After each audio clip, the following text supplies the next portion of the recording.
If there were something like a fire hazard, if anyone did come out to check it, they check for the fire hazard, and I believe it is the policy of the city and of our administration that that's all they do. They don't go into checking people's backgrounds.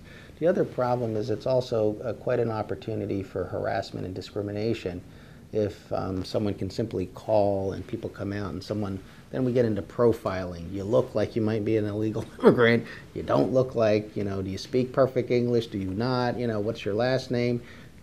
So that becomes a reason why they may check. Do you have, but that would be, that itself is a violation. So we do have laws that prevent that from happening. Now, I have heard of other things, for example, that restaurants get raided and the kitchen staff gets arrested. And the reason why I think that's inappropriate is because that's not the function of that entity. We are really not, we are not really paying those law enforcement officers to round up cooks and chefs.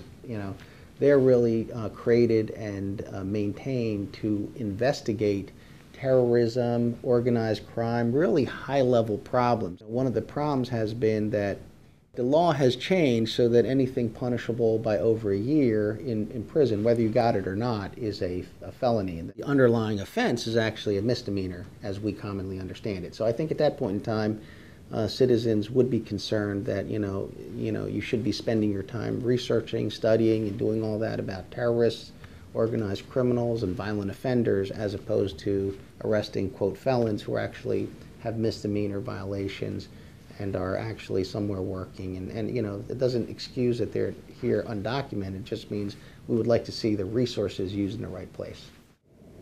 Any resolution or legislation that gets passed through City Council needs a majority vote of 9. And so in anything that we do, we have to make sure that we have 9 votes. On that particular issue, I don't know. Do believe that our city of our nature and character should be one that is a city that welcomes people from overseas, and particularly people, if they're not documented, give them every opportunity to get the right type of documentation.